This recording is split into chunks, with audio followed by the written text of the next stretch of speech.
उत्तर और दक्षिण की दिशा में ना सोएं, क्योंकि वो बदलाव आपके लिए बिल्कुल भी अच्छे नहीं हैं। अपने टखने के ठीक ऊपर तक अपने पैरों को अंदर रखें और इसे ढक लें और 30-40 मिनट ऐसे ही बैठें। अगर आप ऐसा करते हैं तो जो लोग एलर्जिक हैं वो ठीक हो जाएंगे। क्या चुंबक से इलाज हो सकता है और क्या चुंबक पहनने से स्वास्थ्य और आध्यात्मिकता में सहायता मिलती है? अगर आपको इसकी जानकारी नहीं है तो हम एक चुंबक पर जी रहे हैं। धरती एक चुंबक है, क्या आप जानते हैं? इसका एक उत्तरी और एक दक्षिण ध्रुव या पोल है और हम एक चुंबक पर जी रहे हैं। पर कोई लोग आपको एक छोटा चुंबक बेच रहे हैं जिसे आप अपनी कलाई पर पहन सकते हैं, जिससे आपका जीवन बदल जाएगा। मैं कह रहा हूं, जब आप इस चुंबक पर रहते हैं तो आपको दूसरे की क्या जरूरत है। ये एक काफी बड़ा चुंबक है और ये काफी प्रभावी है और आपका शरीर भी इसी चुंबक का एक हिस्सा है और ये अपने आप में एक चुंबक है। हो सकता है बहुत से लोग चुंबक की तरह काम नहीं कर रहे हैं, वो सबके साथ विपरीत ध्रुव हो सकते हैं या फिर एक ही ध्रुव जिससे हर कोई दूर होना चाहता है। तो बाजार की ताकतें बहुत कुछ कहती हैं। अगर आप अपने शरीर पर चुंबक पहनते हैं तो इससे आपके changes in the parameters. शारीरिक मापदंड में कुछ बदलाव आ सकता है, लेकिन इसका कोई मतलब नहीं है। अगर आप जाकर एक इलेक्ट्रिकल ट्रांसमीटर के बगल में खड़े हो जाएं, तो आप अपने शरीर में होने वाले बदलावों को माप सकते हैं। अगर आप किसी पेड़ के पास खड़े हो जाएं, तो आप वाकई अपने शरीर के बदलावों को माप सकते हैं। अगर आप खड़े होते हैं तो आपका शरीर एक तरह से काम करता है। अगर आप सिर्फ जमीन पर लेट जाएं तो ये एक अलग तरीके से काम करेगा। इसे समझते हुए हमने आपसे कहा, उत्तर और दक्षिण दिशा में न सोएं, क्योंकि ये बदलाव आपके लिए बिल्कुल भी अच्छे नहीं होंगे। तो क्या मुझे चुंबक पहनना चाहिए? जरूरी नहीं है। उससे कुछ बदलाव हो सकते हैं। मानव शरीर के विज्ञान को इतना आसान न समझें। ओ, ब्लड प्रेशर 5 अंक गिर गया है तो सेहत अच्छी हो रही है। मानव शरीर इस तरह काम नहीं करता। शरीर इससे कहीं ज्यादा पेचीदा है। मैं कहूंगा कि ऐसे तांत्रिक अभ्यास हैं जिनसे हम आपको दुनिया के उस हिस्से से अच्छी तरह से तालमेल में ला सकते हैं जिसमें आप रहते हैं। ऐसी चीजें की जा सकती हैं, पर उसका फायदा तभी होता था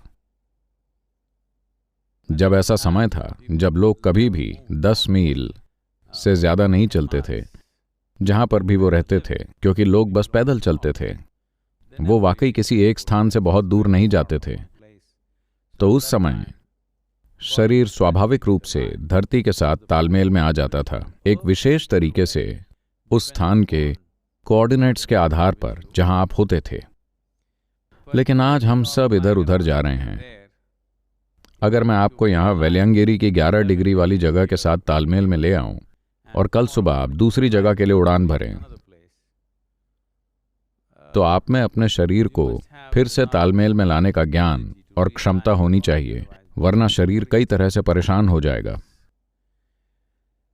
तो मैं कहूंगा, अगर आप बड़े मैग्नेट के साथ सही से जुड़ते हैं, जिस पर हम सभी रह रहे हैं और हम सभी जिससे बने हैं, तो यह आपकी कलाई पर छोटे चुंबक पहनने से कहीं ज्यादा फायदेमंद होगा। और आप पर लोहे की कीलें भी चिपक सकती हैं। तो सुबह आप ये कर सकते हैं, शांभवी करने के बाद किसी मैदान में एक छोटा गड्ढा खोदें।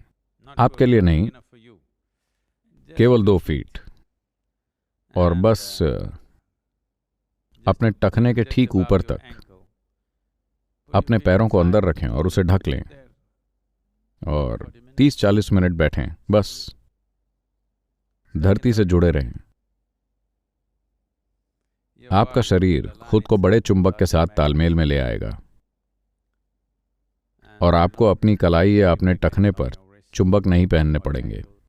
वो चुंबक खरीदने की बजाय आप 2 फीट गहरा गड्ढा खोदकर उसमें अपने पैर रखकर उसे ढक दें। आपका सिस्टम बड़े चुंबक के साथ बहुत अच्छे से तालमेल में आ जाएगा और इससे कई चीजें जुड़ी हुई हैं, कई सारी चीजें। आपने भारतीय योगियों को गले तक मिट्टी में दफन होने के बारे में सुना है? मैं वही सुझाव देने वाला था, पर मुझे पता है कि आप वो नहीं करेंगे, इसीलिए मैंने पैर कहा। तो बस पैरों को मिट्टी में गाड़ दें। अगर यह वाकई मददगार है तो आप गर्दन तक खुद को गाड़ सकते हैं। यह अच्छी तरह काम करता है। वरना लोग एक सरल कॉस्मेटिक तरीका अपना रहे हैं।